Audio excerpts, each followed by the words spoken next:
Greetings, everyone. Today is another day for Coffee and Crime with Crystal and Nichole. I want to welcome you and thank you for tuning in. And if you are new to my channel, please consider subscribing so you never miss an upload from me. I want to talk to you today about a woman named Laurie Shaver. She was deceitful, manipulative, and a murderer. Let's jump into our episode for today, and don't forget to grab some coffee because we're going to talk some crime.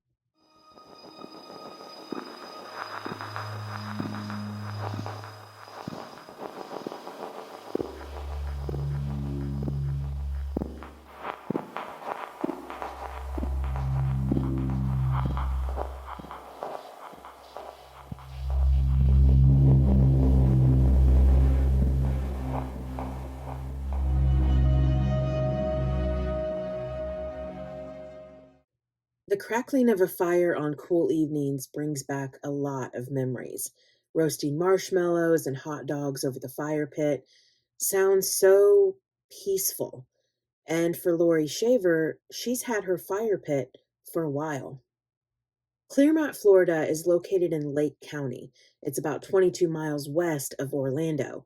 It's also the home of the 1956 Florida Citrus Tower, one of Florida's earlier landmarks. And this is where Michael and Laurie Shaver decided to put down roots, purchasing their forever home in March of 2014, which was a ranch-style home on 5 acres of land. The land included a horse barn and pastures. It was idyllic for a family, but the Shaver family wasn't idyllic. They had some good times, but there were some difficult times as well. One incident took place on September 4th, 2014. Police were called by Laurie Shaver reporting she was fearful of her husband. Locating Laurie, who had driven to a nearby parking lot, she stated that a fight erupted between the couple about a home improvement project, with Laurie claiming that Michael had pushed her and pointed a gun at her. The couple struggled over the gun, and Laurie grabbed the gun and hit Michael over the head with it, then grabbed their 2 children and ran out of the home. She was bloody and panicked when police located her. That was Laurie's side of the story. I know I gave you a little summary of what Laurie had said, but I do want to read the report that was filed. The file reads as follows. Involved with verbal argument with her husband, Michael Shaver, about a home repair project at their house, 9850 Sandy Pines Road, Clearmont, Florida. Laurie stated that during the argument it became physical when Michael grabbed her by her arms and pushed her into the wall. Laurie had visible bruising on her right and left biceps, along with a bruise on the right side of her back. Laurie stated that Michael then went into their bedroom and retrieved his Ruger .40 caliber handgun out of the bedside drawer.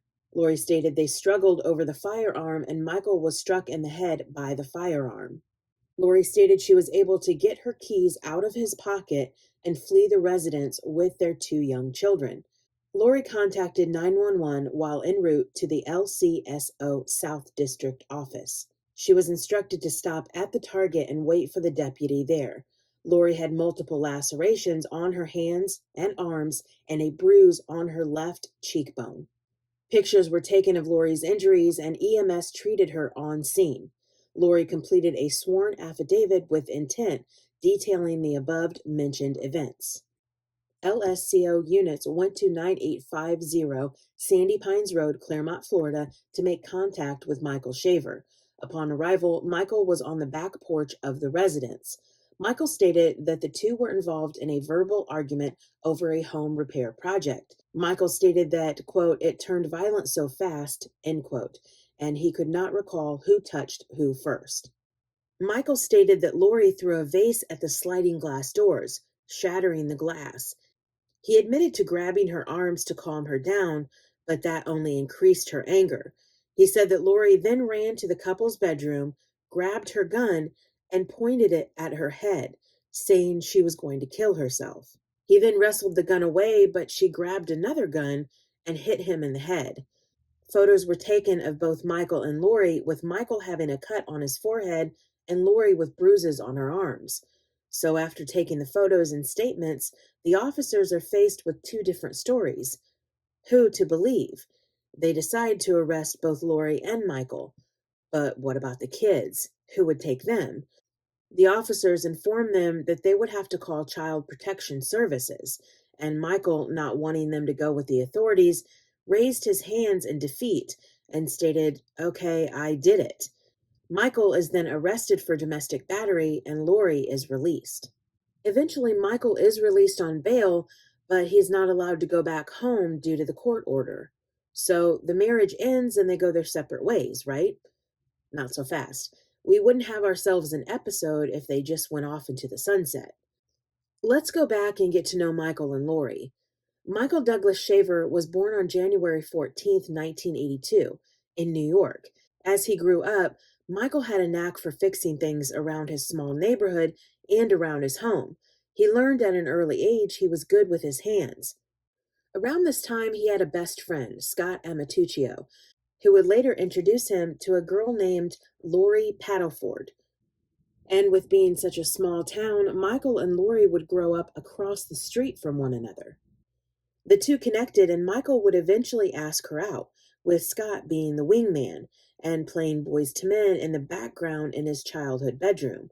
They began dating in the 8th grade and continued their relationship through high school. After graduation, the couple began talking about marriage and would eventually tie the knot with Scott as Michael's best man. All throughout their marriage, Michael discovered his love for working on airplanes. Then he began learning how to fly. He would obtain his commercial pilot's license and begin working for a company called Piedmont Airlines, a wholly owned regional subsidiary of American Airlines, operating in hubs like Charlotte, North Carolina, and Philadelphia, Pennsylvania. He loved his job, and in his off hours, Michael worked as a mechanic for a local company called Precious Metal. This was a local flight team that performed and raced all over the country. Not only was Michael succeeding in his work, his marriage seemed to be going well too, with the couple welcoming 2 children, a daughter named Isabel and a son named Aiden. Laurie Paddleford was born in 1982 or 1983. Her date of birth is not publicly documented in official news or court records, which makes her all the more mysterious. What is known is that Laurie worked from home for the MetLife Disability Insurance Company, which gave her the time to take care of their children. Now, with Michael working so much, he was away from the family. So he decided to dedicate more of his time to his family, quitting his jobs and finding a job closer to home. That job was working for the most magical place on earth, Walt Disney World, and he accepted a job as a mechanic at the Epcot theme park. Once again, he loved his job. But it was later revealed that while Michael was away and working, Laurie was having multiple affairs. So we're back to Michael having a court order against him for the domestic battery. He's staying away from the family home, yet still working at Walt Disney World.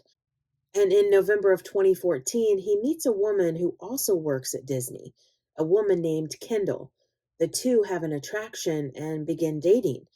Now, I know what you're thinking and what I was thinking, but Michael is still married. Yes, and he did tell Kendall he was married but separated from Laurie. Kendall accepted this and the two continued to date. And it seemed like they were heading in the right direction until Laurie becomes aware of Michael's new relationship. We know that Michael and Laurie have this now volatile marriage, and we know that they have decided to separate and date other people. And Laurie does that, but in her mind, Michael doesn't have that same privilege. She demands that Michael ends things with Kendall, and if he doesn't, he will never see his children again.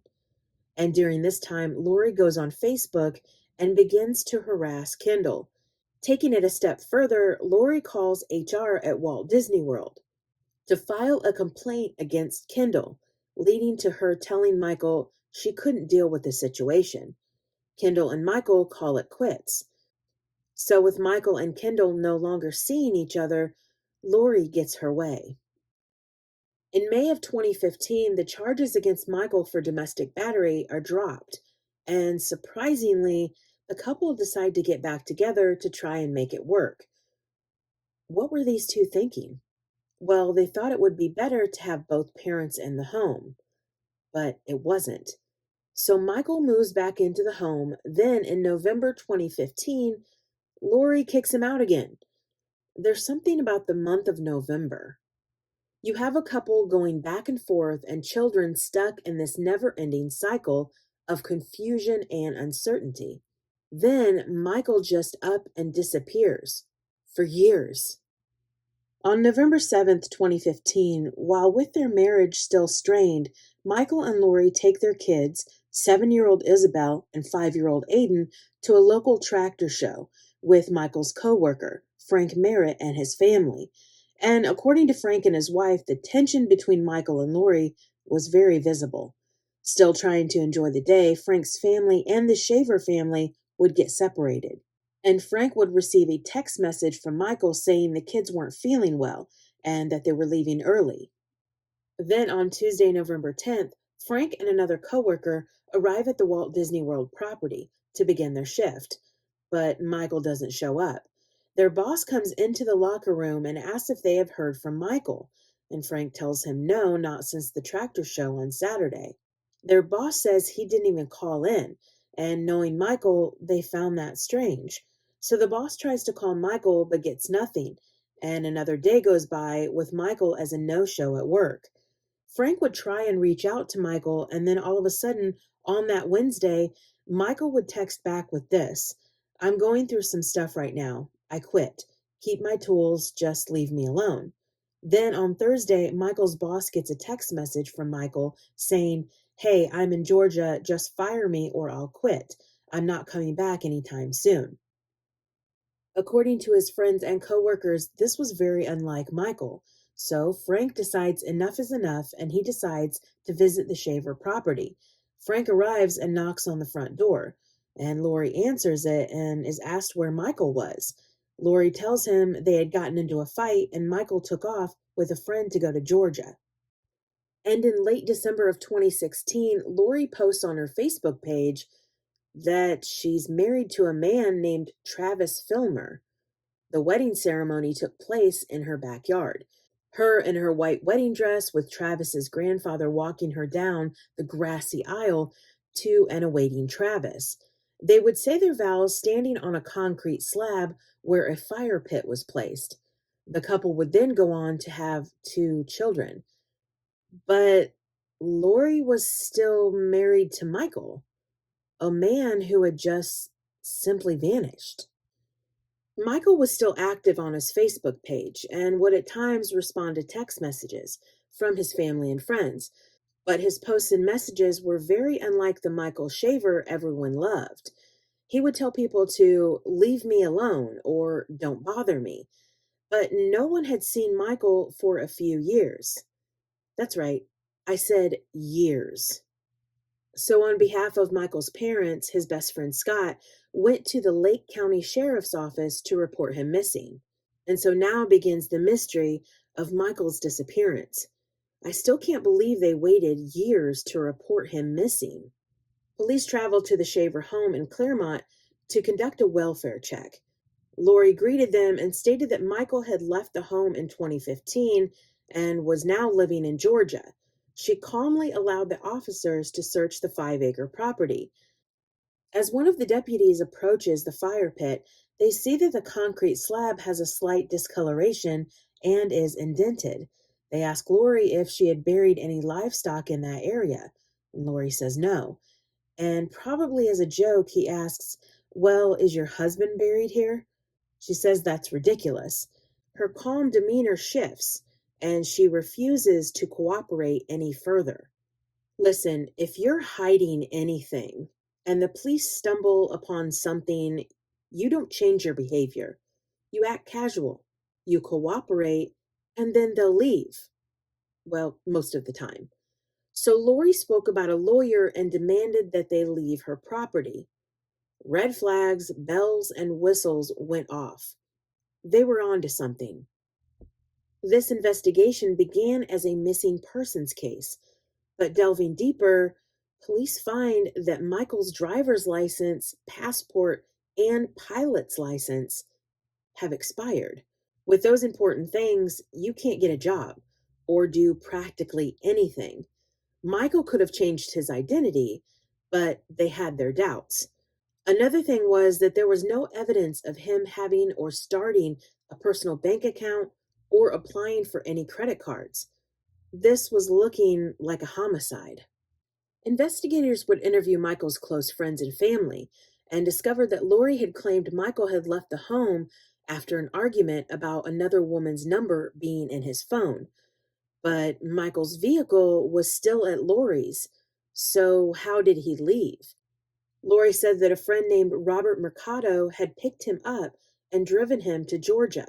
So they interviewed Robert, and he denied ever driving Michael anywhere. Robert and Michael had met when they were both going through the 4-year mechanical apprenticeship at Walt Disney World. They both hit it off and became fast friends, spending time together at the Shaver property. So police would find out that on Monday, November 6th, 2015, Laurie had sent a private message from her work server to an Alicia Ray. Laurie talked about her weekend, which would have been November 14th and 15th, the day Michael was last seen by Laurie. She wrote to Alicia saying she did, quote, tons of yard work and cleaned up outside.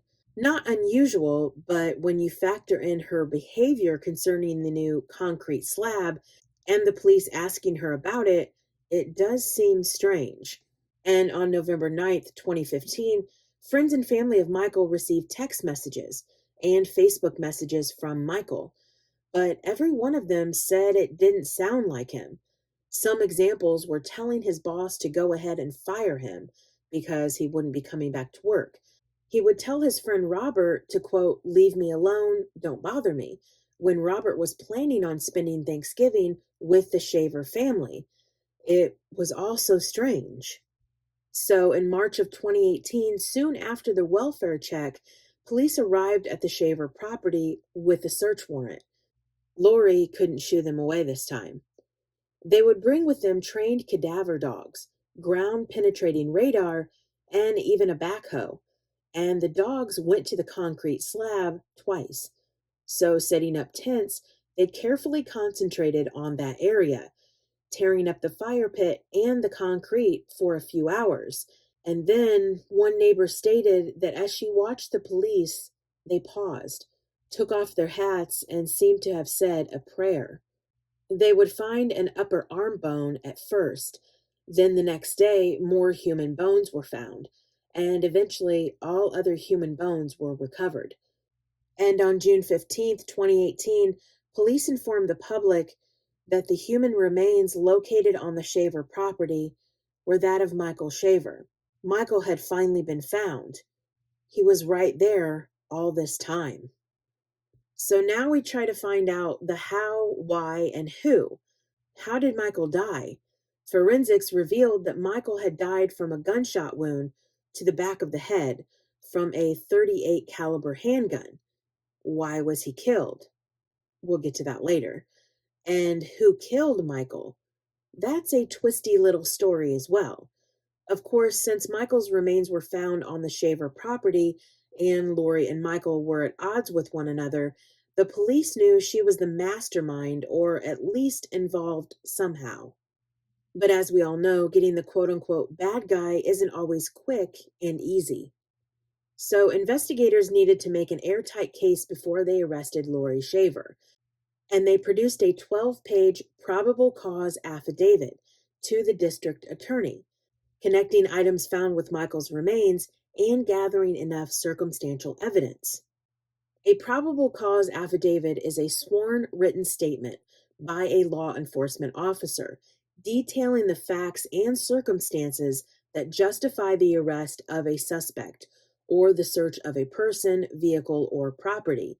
It establishes that a reasonable person would believe a crime has been committed, and circumstantial evidence is indirect proof that implies a fact without directly proving it.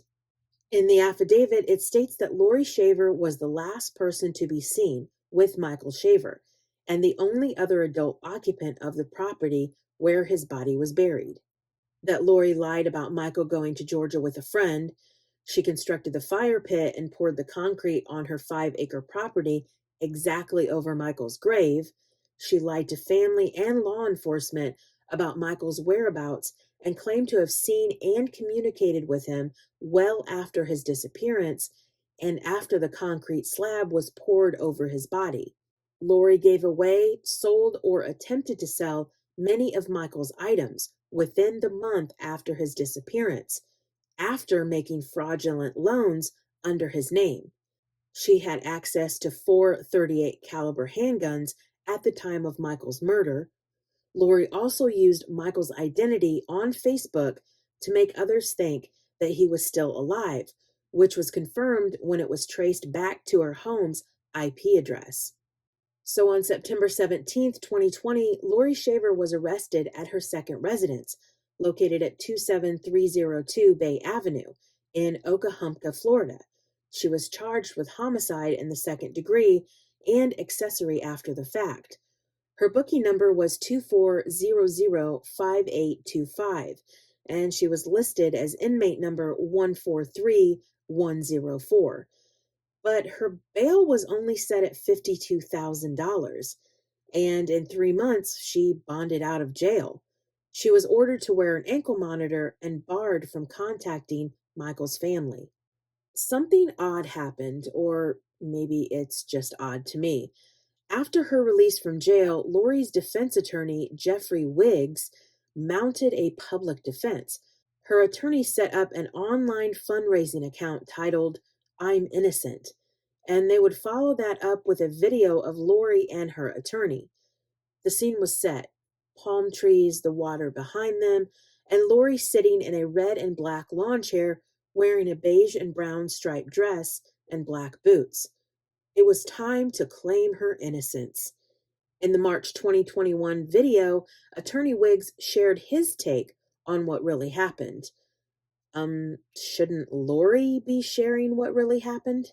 Anyway, he stated that after Michael had left the home the first time and the two separated, Laurie began dating a military veteran with a possible special forces background. This military veteran was claimed to have said that he could kill without a trace. Attorney Wiggs alleged that this man killed Michael and advised Laurie to pour concrete for a fire pit. And Laurie claims she was unaware that the man had killed and buried Michael in that spot. Sure, Laurie. Her attorney also claimed that police had falsified the affidavit. He offered up two persons of interest, Jeremy Townsend and James Jimmy Ballou, and we'll get into those two men here in a bit. And the video ended with both of them confident and ready to go to court. Several motions, legal pleadings, and the COVID-19 pandemic delayed the trial for years. And within those years, a shocking development came to light. On May 4th, 2023, the defense filed a motion revealing an alleged confession. Maybe Laurie didn't do this. This motion stated that they received testimony from a minor child, a 14-year-old girl, who confessed to having committed the murder. What? A child killed Michael? Not just any child. Michael's daughter. What is going on? We're finally at the trial of Florida versus Laurie Shaver, case number 2020 CF 2361, and opening statements began with the prosecuting attorney pointing at the evidence confirming Laurie's guilt. The troubled marriage, the gun Laurie had and then sold, Michael's accounts being controlled by Laurie, her multiple affairs, her lies, and the location of Michael's remains. It was common sense that she was guilty. And the defense fires back that this case was not just about common sense. It was about the evidence, or lack thereof. There was no forensics, no ballistics, and no DNA to tie Laurie to Michael's murder. Attorney Wiggs offered up the real murderers in his mind, of course. Remember those two men he spoke of before, Jeremy Townsend and James Ballou? Well, Jeremy was having an affair with Laurie. Plot twist. So here's what they present to the jury. Michael shows up unexpectedly at the Shaver home after finding out about the affair. He wants her back, but Laurie refuses, so Michael proceeds to beat Laurie. The minor child, 7 years old, mind you, hears all of the violence and finds her mother on the floor and Michael sitting in a chair with his foot on Laurie's neck. Laurie's gasping for breath, and the child runs into another room and retrieves the gun. The child shoots at her father and thinks she has killed him. But Jeremy suddenly appears out of nowhere, takes the gun, and kills Michael.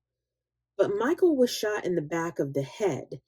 Was Michael running away from Jeremy? And if Michael was beating Laurie up and trying to kill her, was Jeremy just standing there doing nothing? Was Jeremy there the whole time?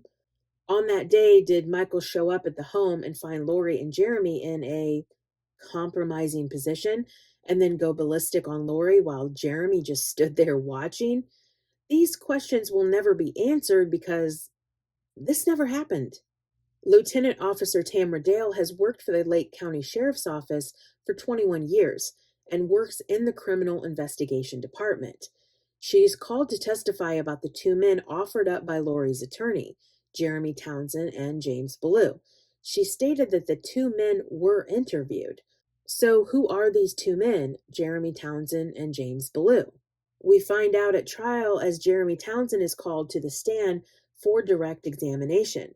He recounts that in January of 2022, he obtained an attorney after hearing that his name was brought up by Laurie's attorney. Him and his wife wanted to make sure they understood the legal side of what was going on. And he was questioned by law enforcement multiple times and was willing to answer all of their questions. Jeremy had been in the United States Army from 1998 to 2003.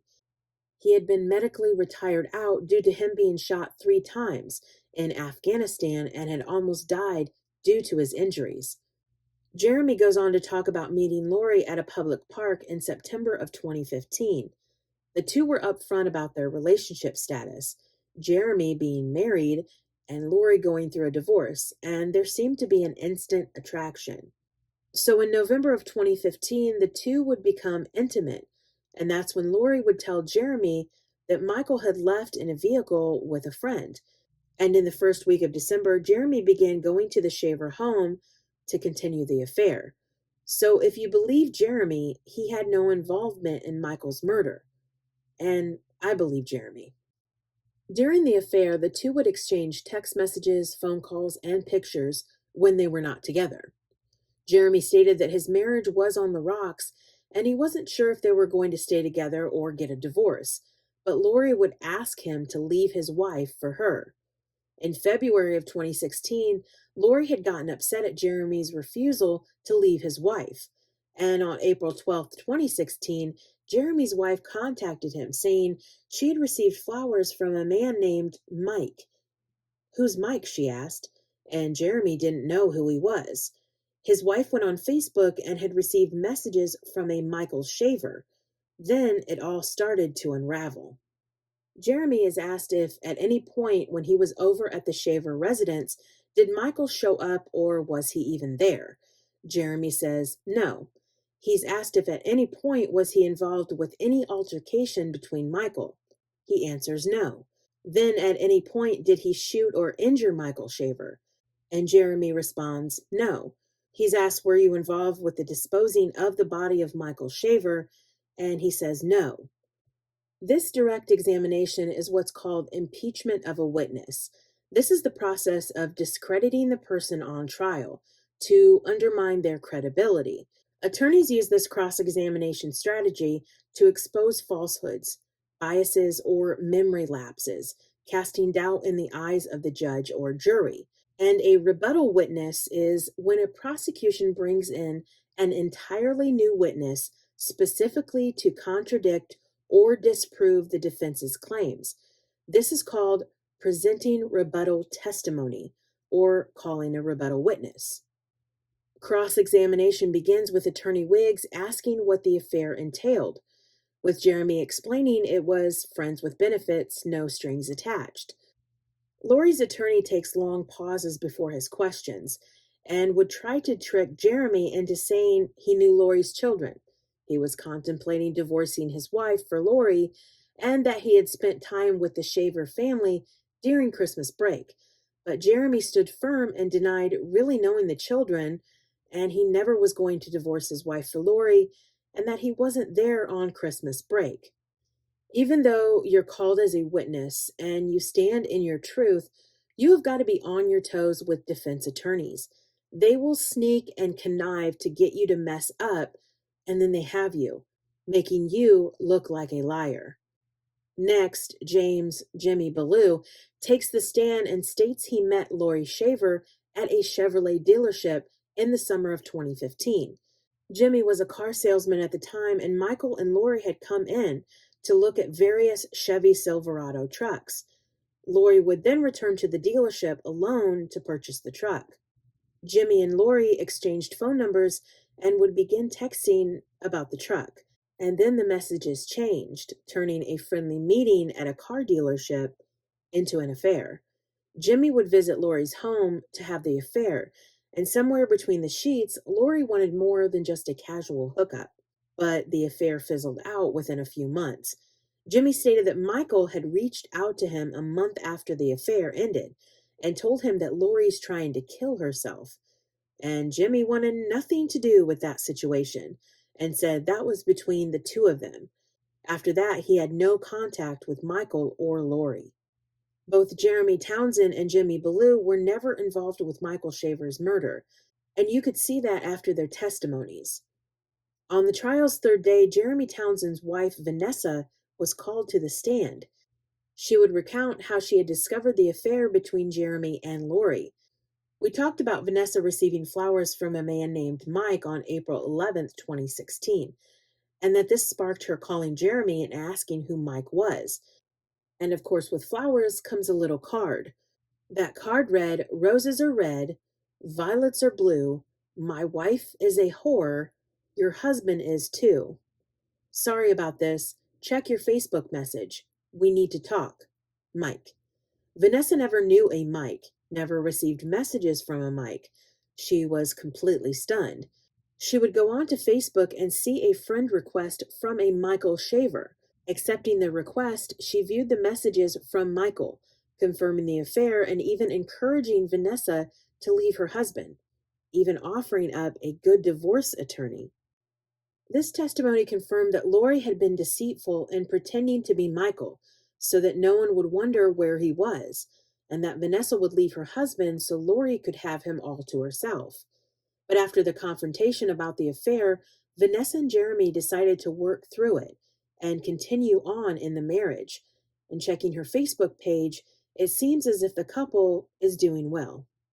Travis Filmer, Laurie's current husband, was called to the stand. What did he know about Michael's disappearance? And why were they married so quickly? Did her new husband know that she was still married to Michael? Travis had a troubled past of his own with 3 felonies that included assault with a deadly weapon and home invasion, making him a convicted felon. He first met Laurie at her home where she was hosting a get-together in late January of 2016. The two were both in relationships, so it took a while for them to start dating, which was in late May of that same year. Travis stated that when the talk of marriage came up, Laurie told him that she had been married to a man named Michael and that he left and wanted nothing to do with the family. And in late July, Travis moves in with Laurie. These people are quick with their relationships. In December of that same year, Travis and Laurie have a commitment ceremony on the property. Why a commitment ceremony and not a marriage ceremony? Laurie claimed that due to the extreme trauma and abuse from her previous marriage, she did not want to sign a contract with another man, and that she felt if she married, it makes the man think that she is his property. Give me a break. But during a past deposition, Travis stated that Laurie didn't want to get married due to financial reasons. Uh-oh, caught in a little white lie, Travis. Another thing was, Laurie Shaver's roommate at the time of the ceremony stated that the guests that were invited were told it was a wedding, not a commitment ceremony. There was a wedding cake, a white dress. It was a wedding. Another lie. A very important part of his testimony was that on September 12th, 2016, Travis would help Laurie pour the concrete slab on the Shaver property. He would rent a cement mixer from Home Depot for the project. This was confirmed by a Home Depot receipt that was presented in court. And when the police discovered Michael's remains, Laurie called Travis crying. He left work and arrived at the Shaver property. And not once did Travis ask Laurie why there were human remains in the backyard. Not once did he ask her if she had done something to Michael. This is my opinion. Travis knew Michael was there, buried underneath that slab of concrete he helped Laurie pour. And Travis was so nonchalant on the stand. He seemed irritated to be there and as if he could care less that he had lived on the property where a body had been buried. I want to interject here. A witness for the prosecution, a Robert Proper, a man who Travis had done some work for, had said that Travis had been speaking about the disappearance of Michael. And Travis said this: "It wasn't a matter that he was missing. He was no longer walking the earth." Who says that? Someone who knows more than what he's saying. But Travis Filmer was looked into thoroughly and was not charged with anything. But he knows what happened, and he helped cover it up. But that's just my opinion, though. So one of the most important witnesses is called, Michael Shaver's daughter, the minor who claimed to have killed her father. The girl stated she walked into the room to find her father, whom she hadn't seen in months, with her mother having an altercation. She said Michael had his foot on Laurie's head and was threatening to kill her. Scared, she grabbed the gun and shot him. Michael then fell onto the couch and began seizing. Then Jeremy Townsend appears and shoots Michael to death. She claimed that Jeremy threatened everyone to not speak about the murder. And what does Laurie do? She's so shocked that she took her children to school and didn't call the police. Laurie returns to a clean home with no Michael. She's told he's been buried. But Lieutenant Tamara Dale had interviewed the daughter 2 times, with the daughter saying nothing about the murder. It was only when Laurie was arrested and charged that this little girl came forward with this story. Yes, it's just a story. Another witness for the prosecution was Michael's best friend, Scott. The two had met when they were in the 2nd grade, and Scott had first met Laurie around that same time. The 3 friends would be together all the time. Michael and Laurie would begin dating around the 8th grade. A long history of friendship and romance. In July 2015, Scott was at Michael and Laurie's house, and this would be the last time he would ever see his best friend. But, and this astonishes me, was that in February of 2018, Scott was desperate to find out where Michael was. Years went by without seeing or physically talking to Michael. Why did his family and friends wait so long to be concerned? Was Michael like this, just going off and refusing to be around his loved ones? Scott contacted everyone, family, friends, and coworkers. And he found out that no one besides Laurie had seen or spoken to him since November 7th, 2015. And the typically reliable Michael had up and quit his job at Disney through text. But he had been in line for a promotion that he wanted, and he left a set of expensive professional tools at his workplace. Everyone wondered where was Michael. So which is it? Was Michael flighty and not in contact with anyone for years, or was he reliable and trustworthy?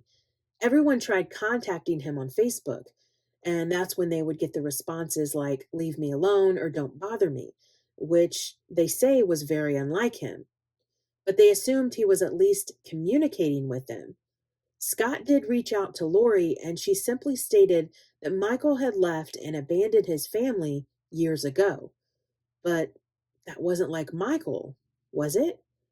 Scott knew something was wrong, especially seeing Laurie and her new husband enjoying their new fire pit on the Shaver property. This then led him to file a missing persons report with the local sheriff's department. He filed not only for himself, but on behalf of Michael's family, who lived in New York. Whenever I watch court proceedings, I always hope that the accused in the crime will take the stand. I want to see their demeanor, hear their side of things, and, well, judge them. And in this trial, Laurie did take the stand. She was the last witness in the trial, and she sits down and begins to get emotional, crying while she states her name. My name is Laurie Filmer, previously known as Laurie Shaver. She hunches over at times and just doesn't want to be there. Laurie's cross-examination with prosecuting attorney Nicholas Camuccio begins with him asking her what date was Michael killed. Laurie says she couldn't remember the exact date, but it was in May of 2016, not November of 2015. She remembers most dates, but she can't remember the exact date of Michael's murder? Okay. Laurie claims that she had kicked Michael out of the home on November 10th of 2015. She also posted on her Facebook page that in March of 2016, the fire pit was finished. The attorney also states out of all the 5-acre property, Laurie decides to put the concrete slab with the fire pit right over Michael's body. She then says that her and Jeremy discussed where to put the fire pit and that Jeremy suggested that location to pour the concrete. Laurie was caught in so many lies while on the stand. At times, I was confused at all of her lies. I recommend watching Court TV's coverage of her on the stand. The closing arguments began with Attorney Wiggs thanking the jury for their time, and he was just so long-winded and well, you can watch his closing arguments yourself. I often wonder how some lawyers actually stay in business, and Attorney Wiggs is one of those lawyers I wonder about. Laurie Shaver was found guilty of second-degree murder, and in November of 2024, Judge Carrie Rada presided over the sentencing trial, just as he did in her first trial. And during the impact statements, Michael's family members said this: her actions not only led to this tragic death, but also perpetrated a harmful narrative that tarnished his memory and caused further pain to his loved ones, especially his children. Laurie seemed unbothered by everyone who made an impact statement. Her attitude and facial expressions said it all. I think she was finally relieved that she didn't have to act anymore. Act like the poor, pitiful, abused wife she claimed she was. I do wonder if impact statements make a difference. Don't get me wrong, I support the victims' loved ones who want to express what that person meant to them and how it has affected them. And in some cases like this one, I believe it gives the murderer some power. Think about it this way. You pour out all of your hurt and anger to someone who feeds off of that. Someone who loves the attention, the drama, and like Laurie, thrives off of it. Her lack of remorse and resentment was present throughout her entire trial. Oh, what Michael must have went through while he was with her. Laurie Shaver was sentenced to life in prison. She was sentenced in the same month that she shot and killed Michael. That seems fitting. I've got to say, if I was an investigator going over the Shaver property, I immediately would focus on that concrete slab. Look at it. It was horribly done. There's no edging or landscaping, and it's concrete. I mean, if you're going to create a fire pit, you could at least do some stones or something other than just plain ugly concrete. This spot was just calling to the police, saying, look over here, I have someone buried underneath me. And to sit there so many nights with her husband and her children, knowing that Michael was right under her feet, that is a sick individual. The extent Laurie went to cover her tracks. And Laurie and Travis would carve their initials into the concrete slab, LF and TF, as if they were proud of what they did and just had to leave their mark on Michael's grave. They are so sick. Michael Douglas Shaver was only 33 years old when his wife took a gun and shot him in the back of the head and buried him in their backyard. Was Laurie seeing that he was moving on and she refused for that to happen? Was Michael visiting his children that day and another fight erupted and Laurie decided to kill him? Was Michael there to reconcile with Laurie, or did she lure him there in the hopes of getting back together? So many questions and no answers. How could these high school sweethearts go from true love to murder?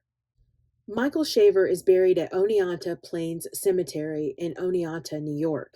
His memorial ID is 1933172222.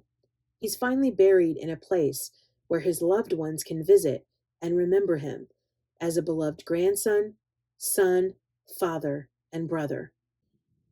Laurie Shaver is somewhat of a temptress or even a manipulator of men. Multiple affairs, a husband who was trying to hold the family together, she was good at luring men into situations, almost casting a spell over them, captivating them with her ways. But those kind of women always get caught, eventually. There's an old saying about dancing on someone's grave.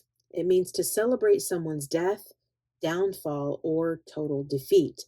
And every time Laurie would sit on that concrete slab and enjoy her days and nights in front of that fire pit, she knew Michael was buried below her, and she would celebrate that. It just goes to show you that buried secrets never really stay buried.